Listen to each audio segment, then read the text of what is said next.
მოგესალმებით ძვირფასო მაყურებლებო და არხის წევრებო. დღეს თქვენთან ერთად განვიხილავთ პოლონეთის შეიარაღებული ძალების მასშტაბურ მოდერნიზაციას და გადაიარაღებას. ძალიან საინტერესო და მნიშვნელოვანი თემაა. პოლონეთმა უკრაინაში შეჭრის შემდეგ მიიღო გადაწყვეტილება და დაიწყო მასშტაბური გადაიარაღება რეალურად უმსხვილესი ნატოს ფარგლებში. ქვეყნის ხელისუფლებამ გადაწყვიტა, რომ რუსეთი წარმოადგენს პოტენციურად საფრთხეს ქვეყნისთვის, უსაფრთხოებისთვის და შესაბამისად ეროვნული კონსენსუსი ჩამოყალიბდა იმის შესახებ, რომ საჭიროა შეიარაღებული ძალების გაცლიერება. 2,2%-დან MŠP-დან პოლონეთმა 2025 წლის გაზარდა 4,7%-მდე, ხოლო 2026 წლისთვის 5%-მდე სამხედრო დანახარჯები MŠP-დან. ეს არის ყველაზე მაღალი მაჩვენებელი ნატოს ფარგლებში. პროცესში ჩართულია გადაიარაღების ტანკები, არტილერია, თვითმფრინავები, საერო თავდაცვა, უპილოტო საფრენი აპარატები და ასევე წარმოების მოდერნიზება. პოლიტიკური კონტექსტი ამის ნათელია. პოლონეთს გააჩნია საზღვარი რუსეთთან, კალინინგრადის მიმართულებით, ისევე როგორც ბელარუსთან. და ხელისუფლება შესაბამისად მათ განიხილავს როგორც პოტენციურ აგრესორებს. უკრაინის ომის გაკვეთილებიც ნათელია. ხანგრძლივი, საბრძოლო მოქმედებები, მაღალი ინტენსიურობა არტილერიისა და რაკეტების, მობილიზაციის მასიური მობილიზაციის საჭიროება, ამ ყველაფერმა ვარშავას უბიძგა, რომ მასშტაბური არმია ჩამოაყალიბოს ხანგრძლივი კონფლიქტის პირობებში. მასშტაბური არმიის კონცეფცია გულისხმობს იმას, რომ 2030 წლისთვის 500,000 სამხედრომდე უნდა გაიზარდოს მთლიანი რაოდენობა ჯარის, აქედან 300,000 იქნება პროფესიონალი ჯარისკაცი, ხოლო 200,000 რეზერვისტი. ეს მნიშვნელოვნად განსხვავდება, პროფესიული მოდელისგან, რომელიც აქამდე იყო. 2024 წელს ჯარში მათ ყავდათ 205,000 ადამიანი, 35 წლისთვის კი 300,000-მდე უნდა გაზარდონ და რა თქმა უნდა, ამ ყველაფერს სჭირდება პოლიტიკური მზაობა. მიღებულია კანონი სამოქალაქო თავდაცვის შესახებ, რომელმაც დააფიქსირა მინიმალური 3%-იანი MŠP-დან ხარჯები თავდაცვაზე და შეიარაღებული ძალების ხარდაჭერის ფონდი ჩამოაყალიბა. 2026 წლისთვის კი მინიმალურზე გაცილებით მეტი 5%-იანი მაჩვენებელი გააჩნიათ. ასევე პოლონეთმა 44 მილიარდი ევრო მიიღო ევროკავშირის პროექტის ფარგლებში, რომელსაც SAFE ქვია, უსაფრთხო, ასე ითარგმნება ინგლისურიდან და ეს ყველაფერი მიდის პოლონური საწარმოების გაძლიერებისკენ, კერძოდ, პოლონური ადგილობრივი სამხედრო წარმოების მიმართულებით. პოლონეთი ასევე ცდილობს, რომ გახდეს ავტონომიური ქვეყანა წარმოების მიმართულებით და ამ მიზნით ხელშეკრულებებს დებენ სამხრეთ კორეასთან, შეერთებულ შტატებთან, გაერთიანებულ სამეფოსთან, შვედეთთან და რიგ სხვა ქვეყანასთან. დავიწყოთ მიმოხილვა თითოეული სექტორის, მანამდე ძვირფასო მაყურებლებო, გთხოვთ, რომ აუცილებლად მოიწონოთ და ალაიქოთ ეს ვიდეო, ასევე გამოიწერეთ არხი, დაწერეთ აზრი კომენტარებში. სურვილის შემთხვევაში შეგიძლიათ გაწევრიანდეთ არხზე, აქ YouTube-ზე ან Patreon-ზე და ამით მხარი დაუჭიროთ არხის განვითარებას, ისევე როგორც პირდაპირ მხარდაჭერის საშუალებებიც არის არხის. იქნება ეს TBC თუ საქართველოს ანგარიშები, თუ PayPal-ი და ასე შემდეგ. დიდი მადლობა ყველას, ვინც ამას აკეთებს და გადავდივართ წინ. პოლონეთი გეგმავს K2 ტიპის ტანკების შესყიდვას, 180 ცალი უკვე შესყიდულია 2022 წელს და 2025 წლის აგვისტოში ხელმოწერილია მეორე კონტრაქტი კიდევ 180 ტანკზე, ჯამური ღირებულება 6,5 მილიარდი დოლარის. სპეციალური მოდიფიცირებით K2PL, ანუ პოლონეთი რომელიც იქნება ადაპტირებული პოლონეთის ჯარის მოთხოვნებზე და რომელსაც ექნება გაძლიერებული ჯავშანი. პირველი 3 ტანკი წარმოება იქნება კორეაში და შემდეგ წარმოებას დაიწყებს თავად პოლონეთი. პოლონეთი ჯამში აპირებს, ესე იგი 1000 ასეთი ტანკის შეძენას, K2 ტიპის ტანკის. შემდეგი ტანკის ნაირსახეობა არის აბრამსი, ამერიკული, 250 აბრამსის ტანკის შეზღუდვაზე არის შეთანხმება დადებული უკვე და აქედან მათ შორის საინჟინრო მანქანები M1150-იც იგულისხმება 2029 წელს ეს შეზღუდვა დასრულდება და ჯამში 4.7 მილიარდი დოლარი არის ამის საფასური. ასევე გეგმავს 80 ჯავშან ტექნიკის როსომაკის შეძენას და ასევე ტესტებს გადის შემოწმებას ბორსუკ ტიპის BMP, რომელმაც უნდა ჩაანაცვლოს მოძველებული საბჭოთა BMP-1. 2025 წელს ჯამში 200,000 ადამიანი ყავდათ სახმელეთო ჯარებში და 50% ზრდასაც გეგმავენ ამ მიმართულებით. შემდეგი არის არტილერია და სარაკეტო სისტემები.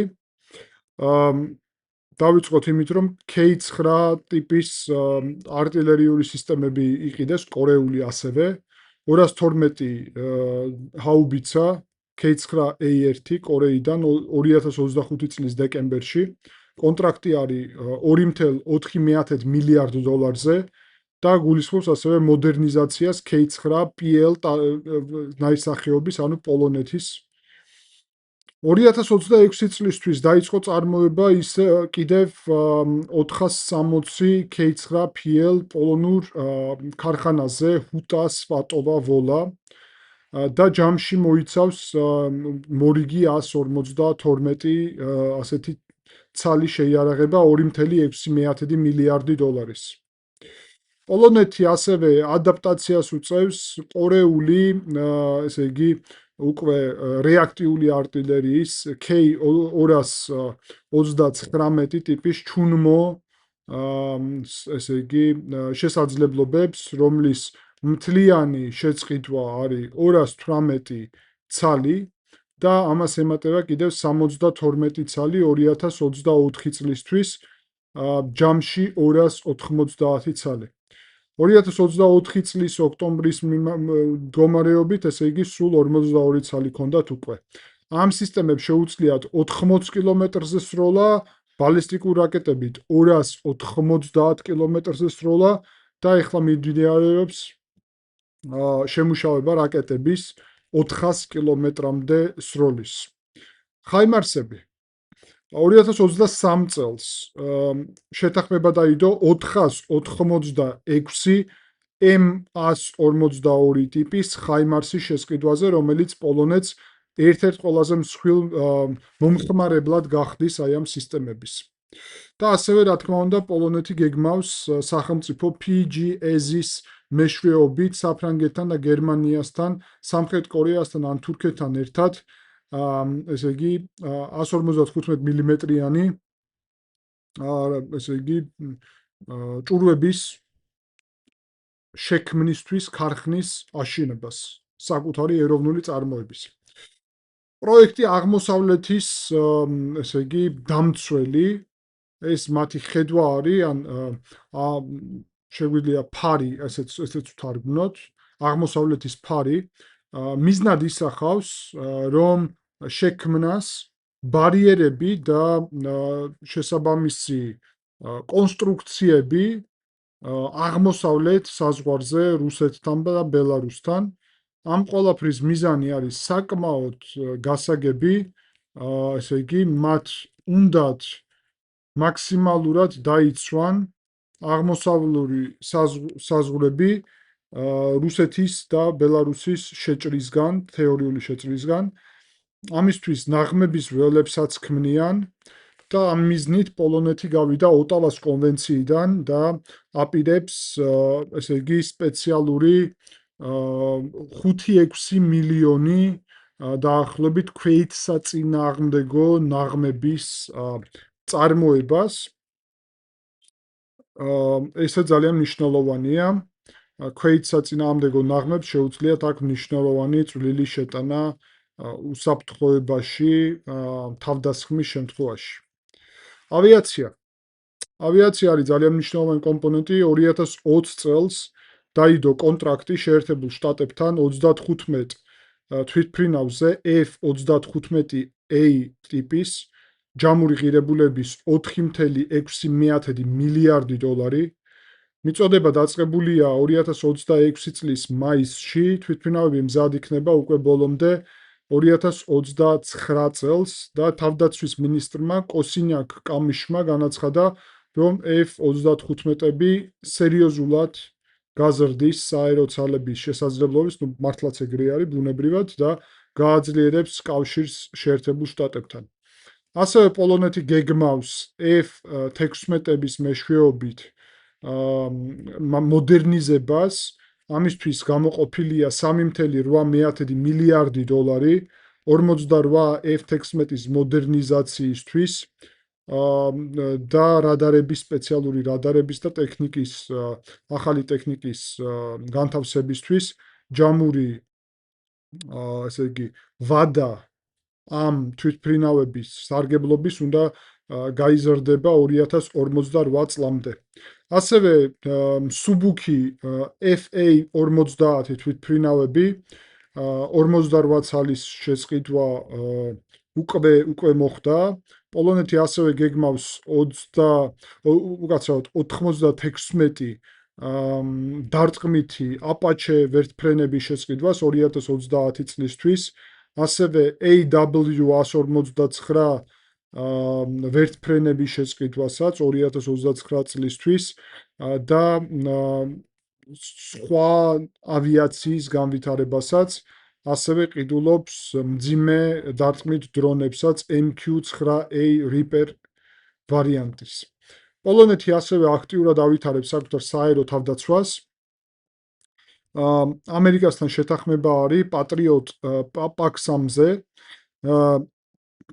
და უკვე განთავსებული არის, თუმცა აპირებს კიდევ 8 ბატარეა იყიდოს ჯამში პოლონეთმა. ასევე მას გააჩნია საშუალო მიმართულებითაც, საშუალო მანძილზე საერო თავდაცვის სისტემები, 138 უკვე ასეთი გამშვები პუნქტი და 1000 ჭურვი გააჩნია iLauncher ტიპის და ასევე ადგილობრივი წარმოების სოლა, ზენიტი და iLauncher-ის სხვადასხვა ასევე რაკეტები. და მცირე საერო თავდაცვის სისტემები პილიკა 7 კილომეტრზე მოქმედებს, ესეც ადგილობრივი წარმოების არის და ძალიან მასშტაბური იქნება. ოღონდ პარტნიორობენ ასევე ბრიტანეთთან ამ მიმართულებით, ასევე SAN მაგალითად დრონების წინააღმდეგ SAN დრონების წინააღმდეგ მცირე საერო თავდაცვის სისტემა. მნიშვნელოვანია, რომ პასიურ რადიოლოკაციურ სადგურებს ყიდულობს პოლონეთი და 2025 წლის სექტემბერში ხელმოწერილი იქნა შეთანხმება 1.6 მილიარდი დოლარის 46 პასიური რადიოლოკაციური სადგურის ყიდვის მიმართულებით. ასევე პოლონეთი ძალიან აქტიურად ავითარებს უპილოტო საფრენ აპარატებს. 2026 წლის მაისში WB გრუპთან შეთანხმებაში დაიდო 400 Warmate ტიპის დრონების შეწყიდვის შესახებ. 10,000 ასეთი დრონი უნდა იყიდონ 2035 წლამდე.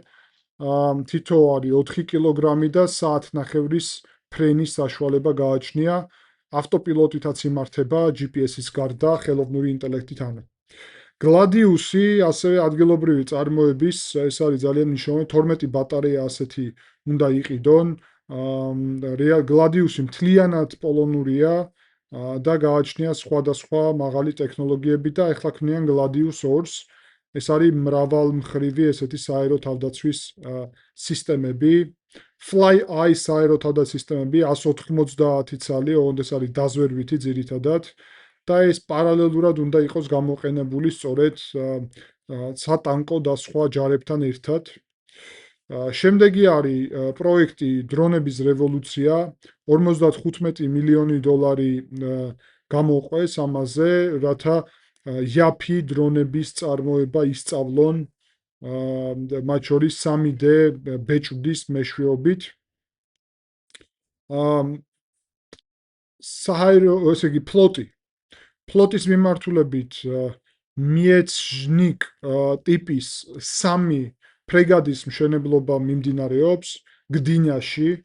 მაისში დაიწყო 2025 წლის ბრიტანელებთან ერთად Arrowhead 140 პროექტით, 140 მეტრის, 7000 ტონა სიღრმე, 8000 მილის მანძილზე შეუძლია რეალურად ფუნქციის შესრულება 28 ჯამში 120 და 60 ესე იგი ადამიანი შეიძლება იყოს მასზე, ანუ ჯამში 180, 60 არის სამხედრო და დანარჩენი მომსახურე პერსონალი. და ის რა თქმა უნდა ბალტიის ზღვაში მნიშვნელოვნად შეცვლის დინამიკას. ამას ემატება ასევე პოლონეთის შეთანხმება შვედებთან 2025 წლის დეკემბერში დაიდო შესყიდვა და მათ შორის ტექნოლოგიის ტრანსფერი A26 ტიპის ესე იგი შესაბამისი ძალიან მნიშვნელოვანი ტექნოლოგიის, ეს არის წყალქვეშა ნავების ტექნოლოგია ამ კლასის შვედური და პოლონეთი ამას ასევე მიიღებს და აწარმოებს. და ასევე არმიის მობილიზაციის ზოგადად საკითხი, როგორც გითხარით, 9 მილიონამდე აპირებენ გაზრდას, ზოგადად ეს სერიოზული მაჩვენებელია 38 მილიონიან ქვეყანაში. და რა თქმა უნდა ეს დააწვება გარკვეულწილად სოციალურ საკითხებს, თუმცა ესმით ამის მნიშვნელობა. ასევე ამერიკელებთან ერთად სპეციალურ პროექტსაც ქმნიან, რომ ხელი შეუწყონ ამერიკული ჯარების სწრაფად განლაგებას და გაშლას პოლონეთის ტერიტორიაზე. მნიშვნელოვანია, რომ ყველაფერი რაცაც ყიდულობს პრინციპში ადგილობრივ წარმოებას გეგმავს სამხრეთ კორეასთან, შეერთებულ შტატებთან, ბრიტანეთთან, შვედეთთან, კანადასთან დრონები, შვედეთთან წყალქვეშა ნავები, ბრიტანელებთან სააერო თავდაცვა და ის ერთი ნავი, ასევე PAC-3, ანუ პატრიოტი, ამერიკელებთან აბრაამსი, F-35, აპაჩე, ხაიმარსი, პატრიოტი, სამხრეთ კორეასთან K2, K9, ჰომარი და აპაჩე. რა თქმა უნდა 5%-იანი მშპ-დან ხარჯები არის ძალიან სერიოზული, თუმცა ეს სავარაუდოდ გაგრძელდება ძირითადად 30 წლამდე და მაგის შემდეგ დაბრუნდება 3%-იან ნიშნულს. ბევრი რაღაც კეთდება ევროკავშირის ფულით. პოლონეთი ასევე აპირებს კიდევ რამდენიმე ქვეყნისგან ტექნიკის შესყიდვას, მათ შორის სხვა ტიპის, აი რადიოელექტრონული თავდაცვის და სხვა ტიპის შეიარაღების ქმნის პრაქტიკულად პოლონეთი აღმოსავლეთ ევროპაში ყველაზე ძლიერ შეიარაღებულ ძალებს. მათ შორის ეს ამ შეიარაღებულ ძალებს შეეძლება სუვალკის კორიდორის დაცვა, ბელარუს, კალინინგრადის შემაერთებელი მიწის, ასე ვთქვათ, ნაკვეთის და დაიცვას პოლონეთ-ლიტვის, ლიეტუვის საზღვარი. პოლონეთის როლი უკრაინის მხარდაჭერაში უდიდესია და ზოგადად პოლონეთი ხდება აღმოსავლეთ ევროპის მთავარი სუპერ სახელმწიფო შეიარაღებული ძალების კუთხით 2030 წლისთვის. ანუ რეალურად 4 წლის შემდეგ ეს ყველაფერი დასრულებული იქნება. და ბირთვულ კომპონენტს თუ არ ჩავთვლით, რუსეთზე გაცილებით ძლიერი შეიარაღებული ძალები გამოსდის ამ მომენტისთვის, იმიტომ რომ რუსეთის ძალები უზარმაზარი კრიზისის პირობებში არიან, განსაკუთრებით, როდესაც ვსაუბრობთ ამაზე გვისაუბრია კიდევაც ეკონომიკურ და სხვა საკითხებზე, მაგრამ შეიარაღებული ძალების წარმოებაც, ტექნოლოგიაც, ტექნიკაც ეს ყველაფერი სერიოზული პრობლემების ქვეშ არის. ასე რომ პოლონეთის ეს ფაქტორი ძალიან მნიშვნელოვანია და მე მინდოდა ამის ასევე შეჯამება და გარკვეულწილად იმის თქმა, რომ ძვირფასო მაყურებლებო, რომ აქედან დასკვნები უნდა გამოვიტანოთ. საქართველოს შეიარაღებული ძალები, აი გუშინ ქონდა ჩვენ ჯერ საქართველოს პოლიტიკური ინიციატივის წარმომადგენლებს ქონდა შეხვედრა საჯარო და კიდევ გვექნება არაერთი შეხვედრა და გეპატიჟებით ცხადია ყველას. საუბრობდით სწორედ საქართველოს შეიარაღებული ძალების გაძლიერების მნიშვნელობასა და აუცილებლობაზე, რადგანაც ამ ვითარებაში წარმოუდგენელ ვითარებაში ვიმყოფებით. ჩვენი შეიარაღებული ძალები არის წარმოუდგენლად სუსტი და სამწუხაროდ არაფერი არ კეთდება იმისთვის, რომ გაძლიერდეს ჩვენი პოტენციალი, როდესაც ძალიან გვჭირდება ეფექტური ქმედებითი თავდაცვის ძალები და აი პოლონეთის დასვენების გამოტანა ახლა შეიძლება და ერთსაც გეტყვით, რომ სომხეთმა დაიწყო პოლონეთთან მჭიდრო თანამშრომლობა, მათ შორის გეგმავს K2 ტიპის ტანკების შესყიდვას პოლონური წარმოების ოღონდ. და სომხეთს მაგალითად ესმის პოლონეთის მზარდი როლი და ის შესაძლებლობა, რომელსაც ცდილობს ახლა სომხეთი, რომ სწორედ ასეთ სერიოზულ პერსპექტიულ ძალასთან ააშენოს სამხედრო ტექნიკური თანამშრომლობა და ამ ყველაფრის ფონზე საქართველოს ხელიდან უშვებს ჩემი აზრით ძალიან ბევრ შესაძლებლობას და ამიტომ ამაზეც ვფიქრობ მნიშვნელოვანია საუბარი. დიდი მადლობა ყურადღებისთვის. ვთხოვთ, რომ არ დაგავიწყდეთ არხის გამოწერა, დალაიქება, კომენტარები, მხარდაჭერა და შეხვდებით ერთ-ერთ ასეთ შეხვედრაზე მათ შორის. დიდი მადლობა ყურადღებისთვის.